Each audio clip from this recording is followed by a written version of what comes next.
नमस्कार, आदाब, सत श्री अकाल, जय भीम, जोहार। मेरा नाम है नवीन कुमार। आज मैं भगवान की बात करना चाहता हूं और उसके सामने खड़े असहाय इंसान की बात करना चाहता हूं।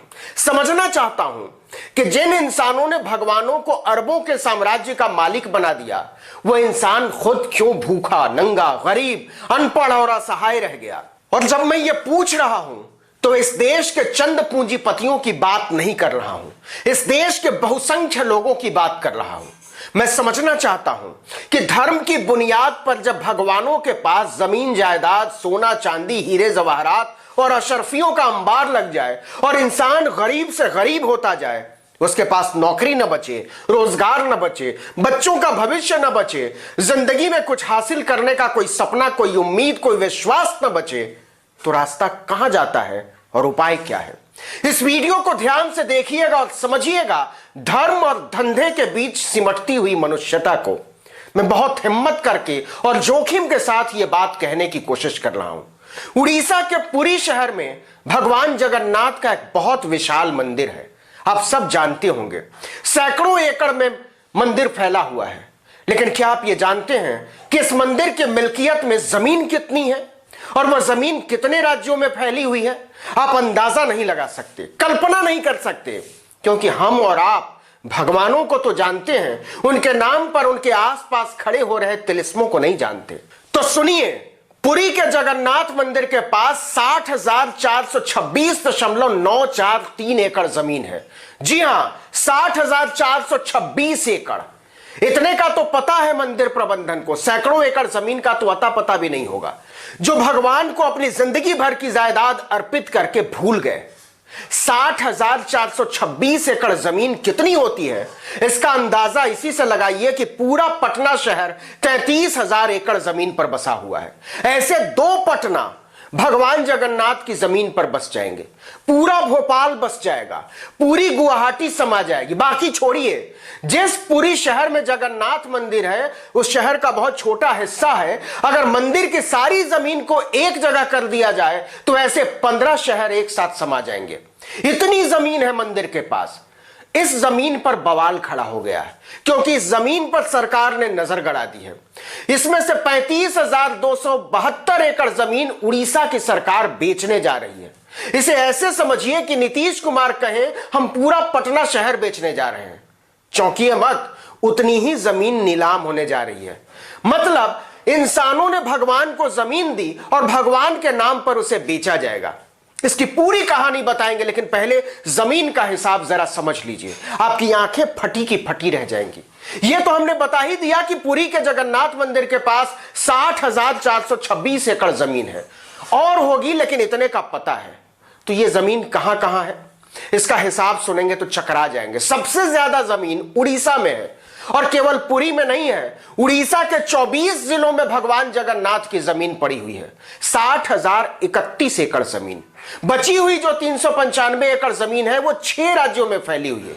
सुनिएगा, जगन्नाथ मंदिर के आधिकारिक रिकॉर्ड के मुताबिक 322.9 यानी 323 एकड़ जमीन लगभग पश्चिम बंगाल में है, 28.2 एकड़ जमीन महाराष्ट्र में है, 25 एकड़ जमीन मध्य प्रदेश में है, 17 एकड़ जमीन आंध्र प्रदेश में है, 1.25 एकड़ जमीन छत्तीसगढ़ में और तो और 1/4 एकड़ जमीन बिहार में भी है। हम फिर कह रहे हैं, इतनी जमीन का पता है, रिकॉर्ड में है। तो इतनी जमीन भगवान के पास आई कहां से? जाहिर सी बात है, इंसानों ने दी। हजारों भक्तों ने यह जमीन अलग अलग समय पर दान की है। ज्यादातर ने जिंदा रहते हुए की है और उसके कागजात भी प्रबंधन के पास है, और कुछ ने अंतिम इच्छा के तौर पर जमीन दान दी और जिन्होंने अपनी वसीयत में जमीन का मालिक भगवान जगन्नाथ को बना दिया। अब जमीन तो मिल गई, लेकिन भगवान इतने राज्यों में फैली हुई जमीन को संभालते कैसे, खासकर उड़ीसा से बाहर की जमीन को? तो जिन लोगों ने जमीन दान की, उनकी जमीनों पर उनके नाते रिश्तेदार खेती कर रहे हैं, उस पर मकान बना चुके हैं, उसको अपने काम में ला रहे हैं। सैकड़ों साल से मंदिर प्रशासन ना तो उन्हें देखने गया और ना ही उन पर कब्जा किया। अब उड़ीसा की सरकार कहती है कि उन जमीनों को संभालना बड़ा मुश्किल है, हम नहीं संभाल सकते, हम इसको बेचेंगे, इससे मंदिर का खजाना बढ़ेगा। जैसे मोदी जी भारत की कंपनियों, बैंक, स्टेशन, हवाई अड्डों, स्टेडियम और पावर ग्रिड बेचकर देश को 5 ट्रिलियन इकोनॉमी बनाने चले हैं, उसी तरह उड़ीसा सरकार जगन्नाथ मंदिर की जमीन बेचकर भगवान का खजाना भरना चाहती है कि इसको बेच बाच कर 2023 तक 1000 करोड़ रुपया कर देंगे उनकी दौलत। अभी भगवान गरीब हैं, उनके पास खजाने में केवल 623 करोड़ रुपए हैं। उड़ीसा सरकार ने पूर्व राज्यपाल बीडी शर्मा की अध्यक्षता में मंदिर की जमीन बेचने के लिए कमेटी बना दी। कमेटी ने जगन्नाथ मंदिर प्रबंधन ट्रस्ट से 35,272 एकड़ जमीन बेचने की मंजूरी मांगी और ट्रस्ट ने दे दी। ट्रस्ट तो कहने को है, दरअसल 19 लोगों की इस कमेटी में 7 तो सरकारी अफसर होते हैं और 4 की नियुक्ति भी सरकार की मंजूरी से होती है, डीएम से लेकर रेवेन्यू सेक्रेटरी तक, और बाकियों की नियुक्ति भी सरकार की मंजूरी से होती है। लेकिन इस पर बवाल मच गया कि यह तो भगवान की जायदाद की इंसानी लूट है। आदमी की क्या मजाल जो भगवान की जमीन को नीलाम करे, लेकिन इजाजत देने की वजह से जगन्नाथ मंदिर ट्रस्ट भी निशाने पर आ गया। मजे की बात यह है कि जगन्नाथ मंदिर ट्रस्ट के अध्यक्ष आज भी पुरी के राजा होते हैं, उन्हें गजपति महाराजा कहते हैं। इन दिनों दिव्या सिंघा देव इसके अध्यक्ष हैं। भगवान की 35,000 एकड़ जमीन बेचे जाने पर हिंदुओं में खलबली मच गई। ट्विटर पर ट्रेंड चलने लगा। शांति और संयम सिखाने वाले कृष्ण भक्ति के साम्राज्यवादी झंडा बरदार इस्कॉन मंदिर के प्रवक्ता ने बयान दिया कि यह मूर्ख हिंदुओं की उदासीनता का परिणाम है। अब 1 मिनट के लिए किनारे रखिए धर्म को, किनारे रखिए भगवान को, उनके नाम पर कारोबार कर रहे ठेकेदार को, और जरूरत की बात करते हैं, इंसान की बात करते हैं, इंसानियत की बात करते हैं। मैं अभी भी वहीं अटका हुआ हूं। क्या वाकई भगवान जगन्नाथ के पास 60,000 एकड़ से ज्यादा जमीन है? हाँ है, यह सच है। और यह उस दौर का सच है जब इस देश में भूमिहीन किसान लगातार बढ़ते जा रहे हैं। आपको हैरानी होगी, लेकिन देश की आजादी के चौथे साल यानी 1951 की जनगणना के मुताबिक भारत में केवल 2 करोड़ 72 लाख भूमिहीन किसान थे। आजादी के 65 साल बाद 2011 में भूमिहीन किसानों की संख्या 5 गुने से ज्यादा बढ़ गई। आज भारत के 55% किसान भूमिहीन हैं और संख्या है 14 करोड़ 43 लाख।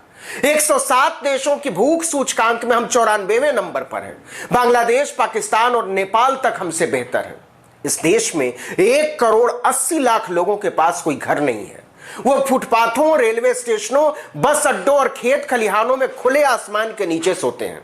2017-18 का नेशनल सैंपल सर्वे बताता है कि 3 करोड़ 22 लाख बच्चों ने जिंदगी में कभी स्कूल नहीं देखा है।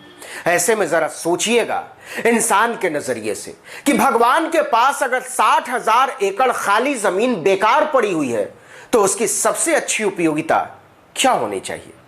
इस वीडियो में इतना ही, लेकिन अगर आपने आर्टिकल 19 इंडिया को सब्सक्राइब नहीं किया तो कर लीजिए, बेल आइकॉन दबाइए, घंटी जैसी आकृति, लाइक कीजिए, कमेंट कीजिए और शेयर कीजिए अपने दोस्तों, परिचितों, रिश्तेदारों, समूहों में, व्हाट्सएप, इंस्टाग्राम, फेसबुक, ट्विटर पर। हमारा फेसबुक पेज आप जानते हैं आर्टिकल 19 इंडिया, उसको भी जरूर लाइक कर दीजिए। वीडियो को लाइक कीजिए और पेज पर जाइए, फिर उसको लाइक और सब्सक्राइब कर दीजिए। नमस्कार।